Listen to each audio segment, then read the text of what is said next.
Este evento para nosotros tan importante.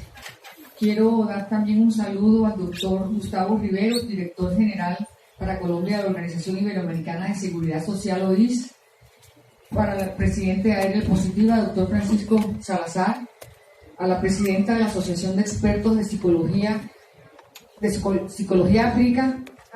Aplicada. Ahora sí, ¿no?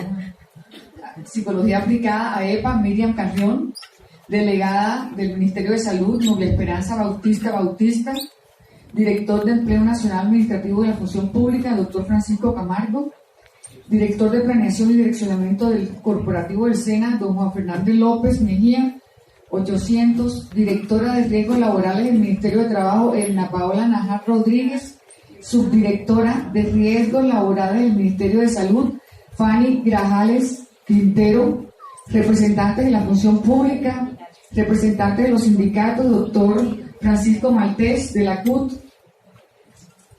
representantes del Gabinete Distrital, encargado de la seguridad y salud en el trabajo de las entidades públicas, representantes de la academia, a ustedes todos, invitados muy especiales y amigos de los medios. Quiero empezar por decirles que para nosotros un evento que lo que trata de hacer o lo que busca es que se garantice el ambiente laboral de una persona, de cualquier trabajador, en este caso los del sector público, de tal manera que esa persona pueda ser feliz en el trabajo. Aquí lo dicen, ser feliz para servir. Sin felicidad y sin tranquilidad es muy difícil servir, porque cuando uno está enfermo o cuando cualquier persona está enferma, pues se incapacita realmente para poder servir de la mejor manera. Entonces, por eso este evento es tan importante y por eso nosotros en el Ministerio le queremos dar toda la trascendencia, no solamente a este evento, sino a la importancia que tiene la Comisión Nacional del Sector Público en los temas de seguridad y salud en el trabajo. Nosotros aquí nos vamos a dedicar al tema de salud mental. Digamos que los factores de riesgo más grandes que tienen los colombianos en su trabajo son los factores psicosociales y los factores ergonómicos. Cuando hablamos de salud mental, uno siempre tiene varios sinónimos. Salud mental es, por ejemplo, tranquilidad, es armonía, pero también es angustia, es depresión. Entonces, la salud mental pasa de un rango a otro. Por eso tenemos que tener mucho cuidado, porque el límite, cuando uno llega ya a estados de ansiedad, de depresión, de estrés, realmente la máquina del cuerpo comienza a actuar distinta y por lo pronto comienza a fallar. Yo les voy a contar aquí unas cifras que tenemos como para que vean que realmente el tema no es fácil y que el tema... yo no diría que alarmante, pero estamos llegando allá, pero que tiene una gran ventaja, y es que cuando los problemas se pueden solucionar, ya llevamos un paso adelante. Y eso es lo que nosotros como gobierno tenemos que comenzar a hacer con nuestros funcionarios, con los servidores públicos. Entonces, por ejemplo, el 70% de los trabajadores de los servidores públicos están expuestos a factores psicosociales. Del 20 al 30 a altos niveles de estrés. El 60% atiende usuarios. Ustedes saben que la atención de usuarios siempre genera estrés, porque esa relación no es una relación fácil. Hay usuarios que son muy amables, muy tranquilos, y hay otros que realmente no tienen la misma amabilidad y generan unos niveles de estrés muy grandes en el funcionario que los recibe. Otros se quejan mucho del alto nivel de atención que tienen que tener permanentemente en su trabajo. ¿Y qué pasa con los altos niveles de atención? Uno generalmente tiene que tener nivel de atención alto en el trabajo. Hay otros trabajos que exigen mayor nivel de atención. Seguramente se nos va la mano en el número de horas en que trabaja una persona cuando se exige unos niveles altísimos de atención. Y hay varios ejemplos. Por ejemplo, un controlador aéreo necesita unos niveles altísimos de atención.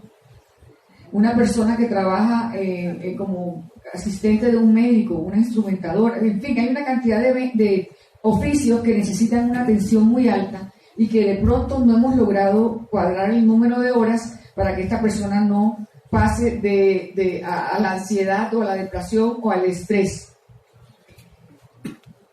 20% dice que nunca hay pausas de descanso. Ese es un tema que nosotros tenemos que regular, pero en donde también nos tienen que ayudar los trabajadores y los funcionarios públicos. ¿En qué sentido? En que ellos también, con ellos tenemos que regular el tema de la pausa. Porque también, independientemente de todo, sabemos que hay muchas pausas que se dan automáticamente con orden o sin orden, por 1000 motivos, pero creo que es un tema que tenemos que trabajar muy arduamente porque el tema hoy está desordenado y es un tema que vale la pena ordenar, porque el tema de la pausa es clave en cualquier trabajo. Cuando le preguntamos a las aseguradoras cómo reparten ellos el pago, cuál es la proporción de pago para las prestaciones de las personas que tienen problemas de salud mental, estas son las cifras que aparecen de las aseguradoras. El 43% presenta trastornos mentales y de comportamiento. Alto. 44% ansiedad. Muy alto. 15.1 tienen depresión recurrente, es decir, son personas que tienen estados, son bipolares, en fin, son personas que otra vez les vuelve la depresión, se mejoran y otra vez les vuelve depresión. Y hay unas que son eventos explosivos por algún momento, por algún caso en específico que lo llevó en ese momento a estar deprimido, un duelo, un regaño, un paso mal hecho en el trabajo, un problema familiar, en fin, hay una cantidad de cosas que hacen que uno tenga eventos depresivos y no sea una depresión recurrente. El estrés grave, el 12.7%, y trastornos mixtos, el 11.1%. Ninguno baja del 10%. O sea que nosotros, como funcionarios públicos y como jefes de las entidades, y como directores de área, de grupo, tenemos que estar muy pendientes que la salud mental de las personas que trabajen con nosotros esté sana. Pero además necesitamos también la colaboración de los empleados y de los funcionarios en que ese sentimiento sea verdad.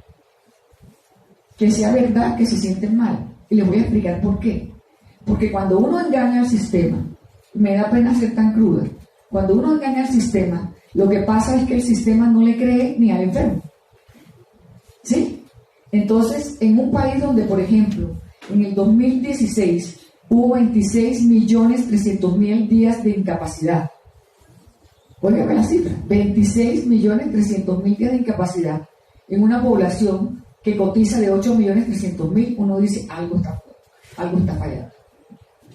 Y cuando uno ve que el estudio dice que quienes se enferman son los hombres, óigame esto, los hombres de 20 a 29 años, que deberían ser los más sanos. Los lunes, qué extraño, ¿no? Julio, tan raro. Y diciembre. Entonces, esa enfermedad, ¿cómo se llama y qué vacuna tendrá? Pero tenemos que vacunarnos contra eso. Porque nosotros no podemos quitarle a los enfermos la oportunidad de que se curen. Nosotros no podemos seguir engañando a quienes están enfermos de verdad. El enfermo de verdad se respeta. El que necesita la estabilidad laboral reforzada de verdad se respeta. Ahora, también quiero recordar, esto no es un tema del trabajador o del funcionario, es un tema de los médicos. También, es un tema en donde el médico se une con el funcionario para lograr esto. Yo les pido el favor que respetemos a los enfermos.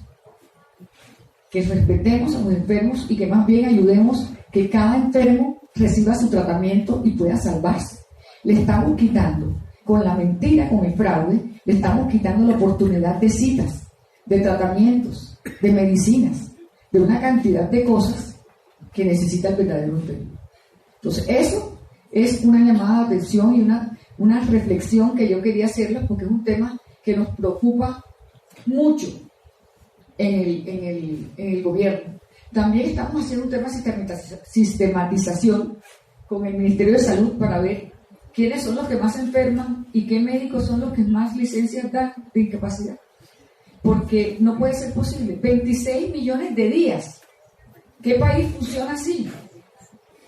Es que no puede funcionar un país donde hay 26.300.000 días de incapacidad. Y nosotros sabemos que nosotros tenemos problemas de salud y todo, pero no para 26.300.000 días de incapacidad. Entonces, esa es una reflexión que yo quería dejarles aquí. La Comisión Nacional de Servicio del Sector Público es muy importante porque realmente lo que ella hace es tratar de enfrentar ese desafío que representa la salud mental de los trabajadores públicos. Y para nosotros, créanme, que para mí el tema de salud mental siempre ha sido un tema de mucho interés, para mí personalmente. Y yo creo que la salud mental es lo único que le puede dar a uno tranquilidad. No es ni la plata, no es ni la casa, no es ni el marido, no es ni la hija, es la salud interior mental.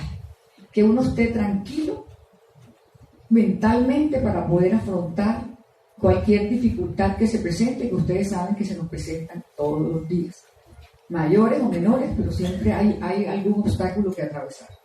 Entonces, nosotros queremos que esa comisión del sector público comience otra vez a trabajar con mucha fuerza, con mucho compromiso, para tener nuevos planes de prevención e intervención, planes de capacitación, que se activen los comités de convivencia laboral y por eso expedimos una resolución que tiene un nombre larguísimo.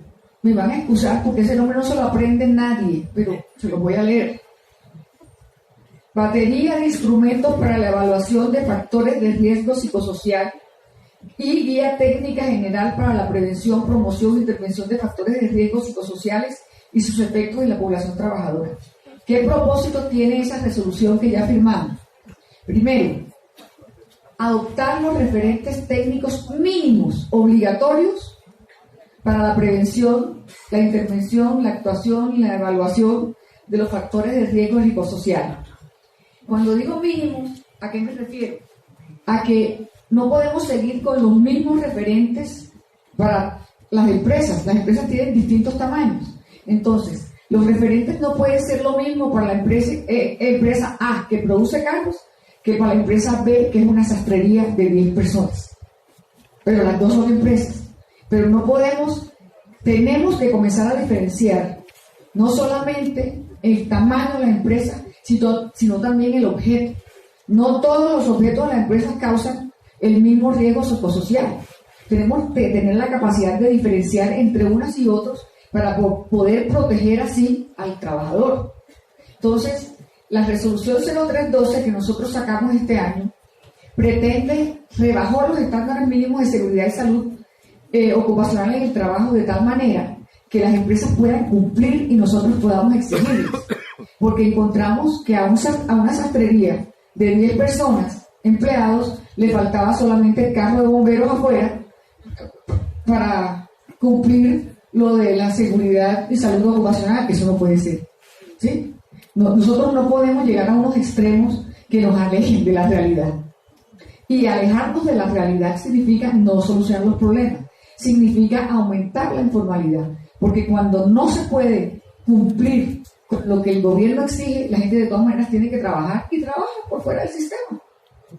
Entonces lo que tenemos que hacer es tratar de adaptarnos nosotros como gobierno también al tamaño de las empresas, a las necesidades de las empresas, de sus trabajadores, de tal manera que podamos protegerlos siempre.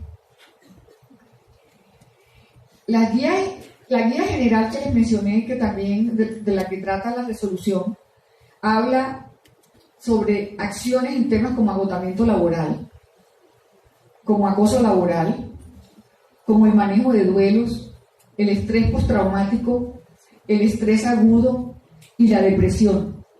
Digamos que esos son los principales factores de riesgo psicosociales que hemos encontrado en Colombia.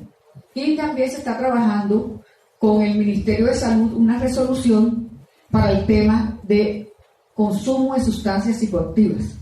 Porque aunque parezca mentira, el consumo de sustancias psicoactivas es grande.